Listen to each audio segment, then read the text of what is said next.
Et si ce soir, votre vie changeait à jamais, non pas à cause d'un hasard ou d'une coïncidence, mais parce que vous avez osé écouter, parce que, pour la première fois depuis longtemps, vous avez laissé votre esprit s'ouvrir pleinement à l'invisible. Ce n'est pas un message ordinaire, c'est un appel, un cri du ciel, une alarme spirituelle qui retentit dans l'âme de ceux qui ont été choisis. Car oui, si vous êtes ici, ce n'est pas par erreur, vous êtes un des choisis. Et ce que vous allez entendre maintenant pourrait bien bouleverser tout ce que vous pensiez savoir sur votre destinée. Ce soir, quelque chose d'invisible devient visible. Vous sentez cette tension étrange dans l'air, comme si quelque chose était sur le point de se produire. Ce n'est pas votre imagination, c'est l'esprit. Il pousse, il presse, il murmure à l'intérieur. C'est maintenant, pas demain, pas plus tard. Maintenant, vous avez prié pour un signe. Vous avez demandé à Dieu de vous montrer quand agir, quoi faire, comment avancer. Et pendant que vous attendiez des conditions parfaites, des confirmations, du courage, le ciel, lui, attendait votre oui. Ce message a résonné en vous.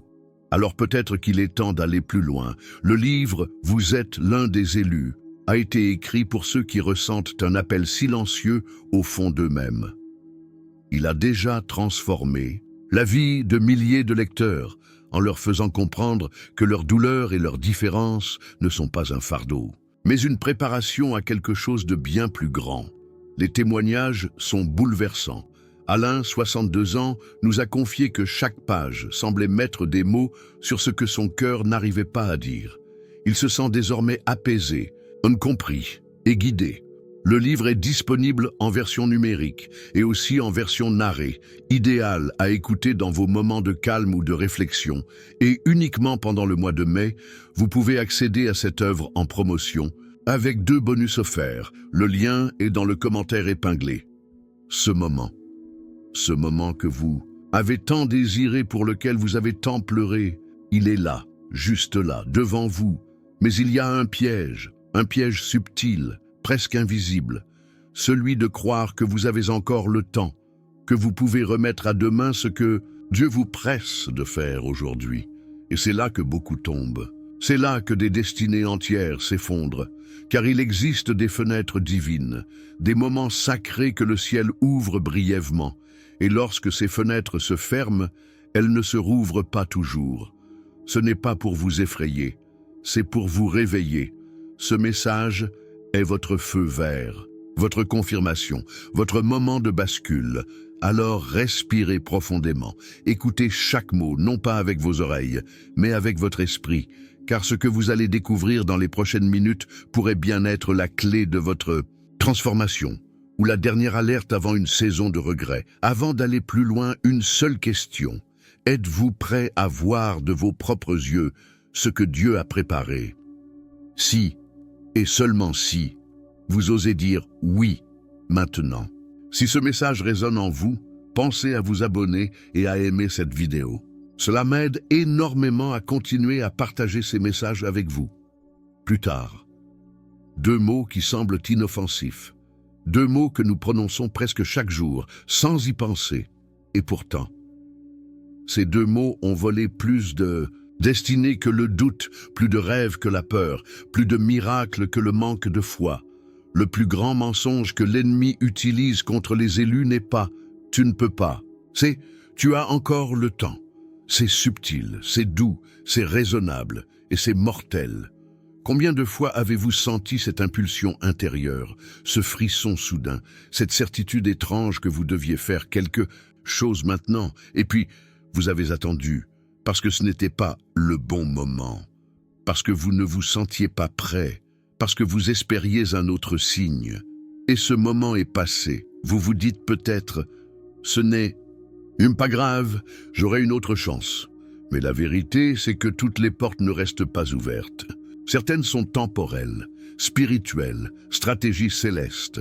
Et lorsqu'elles se ferment, ce n'est pas seulement l'opportunité qui disparaît, c'est tout un enchaînement de bénédictions, de connexions et de percées qui s'effondrent. La procrastination n'est pas un simple défaut de caractère. Ce n'est pas une question d'organisation, c'est une attaque spirituelle camouflée, une anesthésie lente de votre obéissance. Regardez bien, à chaque fois que Dieu parle avec urgence, l'enfer répond avec distraction. C'est un combat, invisible pour votre obéissance immédiate. Quand Dieu dit « fais-le maintenant », l'ennemi souffle. Attends un peu, prépare-toi mieux, sois plus sûr. Cela semble sage. Mais c'est une sagesse qui vient du doute, pas de la foi. Dans la Bible, ceux qui ont obéi immédiatement ont marché dans des miracles, mais ceux qui ont différé ont perdu des décennies, des générations, parfois même leur vie. Noé a dû construire l'arche avant la pluie, pas pendant, pas après. Les Israélites ont dû traverser quand Dieu l'a dit. Ceux qui ont hésité ont erré 40 ans. Quand Lot a reçu l'ordre de fuir Sodome, il n'avait pas le luxe d'attendre le lendemain. Vous commencez à voir le schéma ? Le ciel parle avec précision, et la terre doit répondre avec obéissance. Retarder cette réponse, c'est désaccorder votre vie du rythme divin. Et ce désaccord a un prix silencieux mais lourd, des opportunités manquées, des connexions jamais faites, des grâces non activées. Le mensonge du plus tard vous dit que vous avez le temps. Mais le ciel dit, maintenant est le moment acceptable. Maintenant est le jour du salut. Pourquoi ce décalage? Parce que le ciel ne fonctionne pas selon notre calendrier. Il fonctionne selon des saisons spirituelles. Et dans ces saisons, la foi doit précéder la preuve. C'est là le vrai test. Êtes-vous prêt à bouger sans voir tous les détails? À faire le premier pas sans connaître la suite? À dire oui alors que tout en vous crie « Attends ». Beaucoup attendent d'être prêts. Mais qui vous a dit que vous devez être prêt? Moïse ne l'était pas. Il balbutiait, il doutait, il s'estime inapte. Et pourtant, Dieu l'a choisi. Ce n'est pas votre préparation qui vous qualifie, c'est votre obéissance. Maintenant, va, et je serai avec ta bouche. Exode 4, 12, Dieu vous donne sa présence, pas un plan détaillé. Et si c'était cela le véritable acte de foi, avancez tremblant, mais avancez quand même. Rappelez-vous, chaque retard affaiblit l'intensité de l'appel. Chaque excuse fortifie la voix du doute. Chaque fois que vous dites « plus tard », l'onction s'amenuise, le feu s'éteint peu à peu et le moment passe. Ne laissez pas l'illusion de sécurité vous voler ce que Dieu veut activer maintenant. Vous êtes peut-être en train de dire « et si j'échoue ?» Mais voici la vérité. L'échec, ce n'est pas essayer et tomber. L'échec, c'est rester immobile. L'échec, c'est désobéir. Dans les cieux, la réussite se mesure en obéissance, pas en résultat. Dieu ne vous demande pas de réussir. Il vous demande de bouger. Ce chapitre n'est pas une accusation, c'est une prise de conscience. Prenez un instant, respirez, repensez à tous ces moments où vous avez senti l'appel et choisi d'attendre. Pas par malveillance, mais par peur, par doute, par souci du bon moment. Et si ce bon moment n'existait jamais autrement que dans l'instant présent? Ce que Dieu met dans votre cœur n'est pas une bonne idée. C'est une mission liée à une fenêtre divine. Et cette fenêtre est en train de se refermer. Ce n'est pas une menace, c'est une urgence d'amour. Ne dites plus « je le ferai demain ». Dites « je le commence aujourd'hui », même si ce n'est qu'un pas, une parole, un appel, une action. Car chaque geste d'obéissance allume une lumière sur votre chemin. Et si vous avez déjà manqué des moments, si vous avez déjà dit « plus tard » trop souvent, écoutez-moi bien. La grâce de Dieu est plus grande que votre délai. Il vous appelle encore aujourd'hui. Ce message est la preuve que la miséricorde est toujours là. Mais elle ne vous caresse plus doucement. Elle vous secoue, elle crie « bouge maintenant ».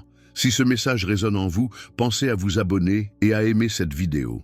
Cela m'aide énormément à continuer à partager ces messages avec vous. Dans la langue grecque biblique, il existe 2 mots pour parler du temps, chronos et kairos. Chronos est le temps linéaire, mesurable, les heures, les jours, les mois. C'est celui que nous utilisons pour organiser nos vies, planifier, structurer. Mais Kairos est autre chose. C'est le temps de Dieu, le moment opportun, le point de convergence entre la terre et le ciel. Ce n'est pas un simple instant, c'est une fenêtre spirituelle, un appel sacré qui exige une réponse immédiate. Quand Dieu dit « fais-le maintenant », il ne parle pas en chrono, il parle en kairos. Et ce kairos-là ne revient pas toujours.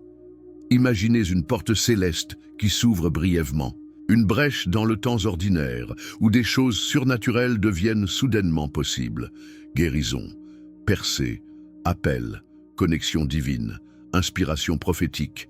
Mais cette porte ne reste pas éternellement ouverte. Dans toute la Bible, ce schéma revient encore et encore. Dieu parle, il ouvre une fenêtre, il attend une réponse. Et si la réponse tarde, la fenêtre se ferme. Regardons ensemble. Noé a reçu une instruction claire, construire une arche avant la pluie. Il a obéi pendant des années, alors que personne ne comprenait, alors qu'il n'y avait pas un seul nuage à l'horizon. Puis, un jour, la pluie est venue. La porte s'est fermée, et ceux qui ont ignoré l'appel n'ont plus eu d'autre chance. Lot, lui, a été averti de fuir Sodome. Pas le lendemain, pas après réflexion, immédiatement. Les anges lui ont dit « Fuis sans te retourner ». Et ceux qui ont hésité, regardé en arrière, comme sa femme, sont restés figés. Figés dans un passé que Dieu était en train de juger. Les vierges folles, dans la parabole de Jésus, avaient oublié l'huile. Elles ont manqué le moment. Quand elles sont revenues, la porte était fermée. Définitivement, Kairos ne joue pas avec notre confort. Il n'attend pas que nos émotions soient prêtes. Il exige la foi nue, la foi rapide, la foi brûlante. Vous sentez cette pression intérieure, cette conviction soudaine? C'est le Kairos. Il est là. Et il appelle. Mais attention, traiter un moment Kairos comme un moment chrono, c'est une erreur fatale. C'est comme arriver à la gare 1 minute après le départ du train. Il ne vous attend pas. Peu importe vos raisons, le train part, le ciel bouge, et ceux qui ne sont pas prêts restent sur le quai. Le Kairos est souvent inconfortable. Il ne vient pas quand tout est calme, il vient au milieu du chaos, de l'incertitude, de la confusion. Pourquoi? Parce qu'il teste votre confiance, pas votre logique. Et c'est là que beaucoup chutent. Ils veulent des preuves, des garanties, une météo claire. Mais le Kairos vous demande de marcher sous la pluie, de parler dans le vide, de bâtir pendant que les autres se moquent. Il vous demande de bouger même si vous avez peur. Il vous dit « obéis même si tu trembles ». Vous n'avez pas besoin de tout comprendre pour commencer. Vous avez juste besoin de reconnaître l'appel. Et peut-être que c'est ce que vous ressentez maintenant. Une chaleur dans votre cœur, une voix douce, mais insistante, un frisson dans votre esprit. Ce n'est pas émotionnel, c'est spirituel. C'est Dieu qui dit « c'est ton Kairos ». Et ce que vous ferez ensuite déterminera ce qui se passera ensuite. Si vous saisissez ce moment, des portes s'ouvriront. Des ressources cachées apparaîtront. Des cœurs autrefois fermés deviendront réceptifs. Ce qui semblait impossible deviendra soudain atteignable. Mais, et si vous le laissez passer, si vous le traitez comme un message de plus, une vidéo de plus, vous risquez d'entrer dans ce que les anciens appelaient une saison de stérilité spirituelle. Une période où l'huile cesse de couler, où la grâce semble absente. Non pas parce que Dieu vous a abandonné, mais parce que vous avez raté le moment où le ciel avait tendu la main. Et c'est cela, le plus grand danger. Ce n'est pas la colère divine, c'est le silence. Ce moment où Dieu a parlé et que nous n'avons pas répondu. Mais aujourd'hui, vous entendez à nouveau sa voix. C'est un signe de grâce, une preuve que la fenêtre est encore ouverte. Mais pour combien de temps? Faites attention, ce que vous sentez là, ce n'est pas de la peur. C'est la révérence, c'est le frisson sacré de ceux qui savent que Dieu est en train de bouger et que le moment est maintenant. Le Kairos est un cadeau, mais il demande une réaction. Et si vous sentez que ce message vous parle, alors ne le laissez pas mourir dans votre esprit. Ne le rangez pas dans un tiroir mental. Agissez, parlez, décidez, car ce que vous verrez de vos propres yeux ce soir dépend de ce que vous oserez faire dans les minutes qui suivent. Si ce message résonne en vous, pensez à vous abonner et à aimer cette vidéo. Cela m'aide énormément à continuer à partager ces messages avec vous. L'obéissance, un mot, simple mais si souvent mal compris. Pour beaucoup, il évoque la soumission, la contrainte, la perte de liberté. Mais dans le royaume de Dieu, l'obéissance n'est pas une prison, c'est une porte vers la libération, vers la destinée, vers la vie en abondance. Et parfois, cette porte est la seule issue. Dieu ne cherche pas des experts, il cherche des obéissants. Regardez l'histoire de David, un jeune berger inconnu, sans formation militaire. Et pourtant, quand Goliath a défié le peuple de Dieu, David n'a pas demandé l'avis des autres. Il n'a pas attendu d'avoir une armure. Il a obéi à l'élan divin en lui. Il a couru vers le géant, non avec la force humaine, mais avec une confiance totale dans l'appel de Dieu. S'il avait hésité, un peuple entier serait resté dans la peur. Esther aussi, elle aurait pu se taire, rester dans le confort du palais, faire semblant que ce n'était pas son combat, mais elle a compris que son confort n'était pas un hasard, c'était une plateforme divine. Et à l'appel de Mardochée, elle a choisi d'obéir, même au risque de sa vie, et son obéissance a sauvé une nation. Moïse, il a argumenté, il s'est dit inapte, il a douté, mais Dieu n'a jamais reculé. Il ne l'a pas remplacé, il l'a équipé, au fur et à mesure de son obéissance. Car c'est là le secret. Dieu pourvoit en chemin, pas à l'avance. L'obéissance n'est pas une question de certitude, c'est une question de foi. Une foi qui agit même quand les émotions tremblent. Une foi qui choisit de bouger avant de voir. Dans le monde spirituel, le retard est dangereux. Ce n'est pas une simple pause, c'est un dérèglement. Chaque seconde où vous hésitez, l'ennemi avance. Chaque excuse que vous nourrissez, un lien se renforce autour de votre destinée. Et chaque fois que vous attendez un signe supplémentaire, vous risquez de désobéir sans même vous en rendre compte. Car oui, l'obéissance différée est une désobéissance déguisée. Vous dites peut-être « mais je veux être sûr ». Et Dieu vous répond « tu as déjà entendu, tu as déjà vu, tu as déjà senti, pourquoi attends-tu encore ?» L'esprit ne parle pas toujours avec un tonnerre, il parle souvent avec un murmure, un frisson, une paix étrange, une insistance douce mais tenace. Et ce que vous ressentez maintenant, c'est ce murmure. Ce n'est pas de la motivation, c'est une instruction. Vous n'êtes pas en train de suivre un bon conseil. Vous êtes face à un ordre divin, un appel à bouger, à parler, à créer, à écrire, à changer, et il n'y a pas de plan B. Les personnes liées à votre obéissance n'ont pas le luxe d'attendre. Il y a des chaînes qui ne tomberont que si vous ouvrez la bouche. Il y a des âmes qui ne verront la lumière que si vous osez allumer la vôtre. Ce n'est pas un fardeau, c'est une mission, c'est un honneur. Mais il vous coûtera votre confort, vos excuses, vos retards. Alors posez-vous cette question. Qu'est-ce que Dieu vous a dit de faire et que vous repoussez encore? Écrivez-le, dites-le à haute voix, confrontez-le, parce que ce que vous n'obéissez pas finit par vous emprisonner, et ce que vous fuyez finit par vous hanter. Il n'y a qu'une seule issue, l'obéissance. Mais attention, pas une obéissance partielle. Pas une obéissance calculée, une obéissance totale, immédiate, authentique. Dieu ne cherche pas vos bonnes intentions, il cherche votre pas en avant, votre oui dans la tempête, votre mouvement même dans l'incertitude. Et quand vous ferez ce pas, vous verrez des portes s'ouvrir, vous verrez la paix revenir, vous verrez la faveur couler. Mais vous devez dire oui, ici, maintenant. Et si vous avez peur, obéissez quand même. Dieu ne vous demande pas de ne pas avoir peur. Il vous demande de ne pas vous arrêter à cause de la peur. La peur ne disparaît pas avant l'obéissance. Elle recule quand vous bougez. Et c'est là que le miracle se produit. Quand vos pieds touchent l'eau, la mer s'ouvre. Quand vous parlez, le silence se brise. Quand vous agissez, le ciel s'active. Vous n'avez pas besoin d'être prêt. Vous devez être obéissant. Si ce message touche votre cœur, si une phrase résonne comme une alarme dans votre esprit, alors c'est le moment. Ne le laissez pas s'éteindre, ne le classez pas comme inspirant.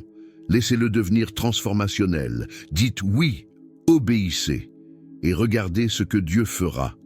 Et si ce message vous parle, pensez à vous abonner et à aimer cette vidéo. Cela m'aide énormément à continuer à partager ces messages avec vous. Si votre appel est si puissant, si votre obéissance est si décisive, pourquoi est-ce si difficile de dire oui? Pourquoi tant de résistance? Tant de doutes, de distractions, de fatigue soudaine juste au moment où vous êtes prêt à bouger parce qu'il y a une guerre, invisible, spirituelle. Et elle ne vise pas votre confort, ni même vos possessions. Elle vise votre obéissance. L'enfer ne tremble pas devant vos rêves. Il tremble devant vos décisions. Le royaume des ténèbres ne craint pas vos intentions. Il craint votre mouvement. Chaque fois que Dieu libère une parole claire, une mission, une instruction, l'ennemi contre-attaque. Il ne peut pas annuler l'appel, alors il tente de le retarder, de l'éteindre, de le rendre confus. Et il le fait avec des armes subtiles, pas toujours évidentes. Des armes qui ressemblent à la logique, au bon sens, à la prudence, mais qui sont en réalité des pièges déguisés. Écoutez attentivement ces voix. Tu n'es pas prêt. Ce n'est pas le bon moment. Et si tu te trompais, tu as besoin de plus de confirmation. Cela vous semble familier? Ce ne sont pas simplement des pensées, ce sont des projectiles spirituels. Parce que si l'ennemi ne peut pas vous faire chuter avec le péché, il vous ralentira avec le doute. Il ne vous poussera pas toujours à abandonner. Il vous suffira de vous convaincre de remettre à plus tard. Et, pendant ce temps, rien ne bouge, rien ne se débloque, rien ne naît. L'obéissance est le moteur du ciel. Et si ce moteur est neutralisé, même par des raisons valables, l'appel est gelé. Le combat le plus violent n'est pas autour de vos ressources, il est autour de votre foi active. Regardez bien. Pourquoi, chaque fois que vous êtes sur le point d'obéir, quelque chose surgit? Une distraction, une attaque, un doute soudain, une fatigue inhabituelle. Ce n'est pas une coïncidence, c'est une guerre ciblée et vous devez apprendre à la reconnaître. Vous êtes en mission. Vous n'avez pas le luxe de vivre dans l'ignorance spirituelle. Vous devez discerner les schémas. Chaque appel de Dieu attire un champ de bataille. Mais cette bataille n'est pas une malédiction. C'est une confirmation. Plus l'opposition est forte, plus l'enjeu est grand. Le problème, c'est que beaucoup de personnes spirituelles ne savent pas se battre. Elles prient, elles jeûnent, mais elles ne discernent pas les stratégies de l'ennemi. Et elles finissent par confondre prudence avec sagesse, peur avec préparation, doute avec réflexion. Mais il est temps d'ouvrir les yeux, de réaliser que votre immobilisme n'est pas un simple manque de motivation, c'est une paralysie orchestrée, et cette paralysie doit être brisée. Comment? Par la vérité, par la révélation, par le courage spirituel. Vous devez vous lever avec autorité et déclarer « Je ne retarderai plus à cause des mensonges ». Ce n'est pas vous qui n'êtes pas prêt, c'est l'ennemi qui est terrifié par votre oui, et plus vous croyez ces mensonges, plus il gagne du temps, plus il affaiblit votre feu. Mais aujourd'hui, ce feu revient, parce que vous réalisez enfin que cette lutte dans votre esprit n'est pas normale.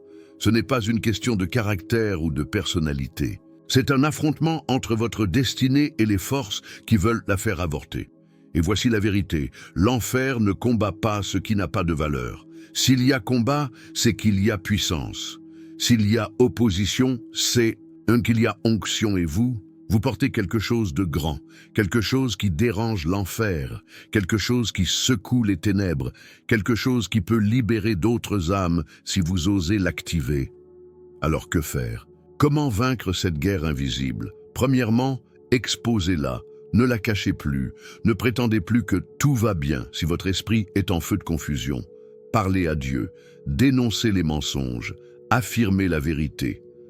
Deuxièmement, contre-attaquez. Chaque pensée d'inaction, remplacez-la par une action concrète. Même minime, écrivez, parlez, décidez. Troisièmement, entourez-vous. La guerre se gagne mieux en unité. Trouvez ceux qui prient, qui discernent, qui vous poussent au mouvement et non à la stagnation. Et surtout, rappelez-vous ceci. Vous n'êtes pas seul. Le ciel combat avec vous. Des anges sont envoyés pour vous fortifier, l'Esprit Saint vous équipe, la grâce vous porte, mais le choix vous appartient. Soit vous laissez l'ennemi voler encore un jour de votre destinée, soit vous vous levez ici et maintenant et vous déclarez « Assez, je bouge, je parle, je bâtis, je fais ce que Dieu m'a dit, peu importe l'opposition. Et quand vous ferez cela, la guerre changera de camp. L'ennemi ne pourra plus vous manipuler par la peur. Vous marcherez dans une nouvelle autorité, et ceux qui vous regardaient douter verront la gloire se manifester. Si ce message vous parle, pensez à vous abonner et à aimer cette vidéo. Cela m'aide énormément à continuer à partager ces messages avec vous. C'est ici que tout bascule. Pas dans vos pensées, pas dans vos intentions, mais dans votre action. Vous avez entendu, vous avez discerné, vous avez senti cette poussée intérieure que vous ne pouvez plus ignorer. Alors maintenant, il est temps d'agir. Pas demain, pas quand ce sera plus clair, pas quand vous vous sentirez prêt. Maintenant, parce que l'onction pour bouger est liée à l'instant présent. Il y a des pas que vous devez faire pendant que le feu est encore là, pendant que la porte est encore ouverte, pendant que l'huile coule encore.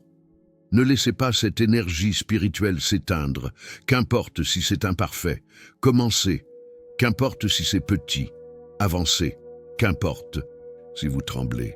Le ciel ne demande pas la perfection, il demande votre oui. Souvenez-vous de Josué. Les eaux du Jourdain ne se sont pas ouvertes avant qu'il n'avance. Le miracle est venu après le mouvement. Alors bougez, parlez, lancez, décidez, libérez ce que Dieu a placé en vous. Partagez ce message, osez ce projet, recontactez cette personne, publiez cette parole, commencez ce que vous avez toujours repoussé et faites-le avec foi, parce que votre obéissance n'ouvre pas seulement votre chemin, elle débloque aussi celui des autres. Il y a des âmes suspendues à votre courage, des chaînes prêtes à tomber si vous osez parler, des miracles en attente de votre mouvement. Alors ne retenez plus rien, dites-le, Seigneur, je fais ce et pas parce que je suis sûr, mais parce que je te fais confiance. Et le ciel répondra, parce que vous n'avancez pas seul. Dieu marche avec vous. Sa grâce vous précède, sa puissance vous entoure, son amour vous porte, mais il attend. Votre mouvement, aujourd'hui, pas demain. C'est maintenant ou jamais. Et si ce message vous a parlé, si votre esprit a vibré à chaque mot, alors montrez-le. Non pour moi, mais pour activer votre foi. Aimez cette vidéo, partagez-la, abonnez-vous, laissez le ciel voir que vous répondez. Parce que parfois un simple clic, une simple décision devient un acte prophétique. Aujourd'hui, Dieu vous a parlé. Vous avez entendu. Maintenant, que ferez-vous? Si ce message vous a touché, ce n'est pas un hasard. Il y a des moments où l'âme reconnaît un appel, même silencieux. Le livre « Vous êtes l'un des élus » est là pour vous guider sur ce chemin. Il existe en version à lire et en version audio pour vous accompagner en douceur, le soir, en marchant ou dans vos instants de silence. Et ce mois-ci uniquement, 2 autres ouvrages vous sont également offerts, La puissance de la résilience et Le voyage vers votre objectif. Vous pouvez tout recevoir maintenant en cliquant simplement sur le commentaire épinglé sous cette vidéo. Lisez, écoutez et surtout, souvenez-vous de qui vous êtes vraiment.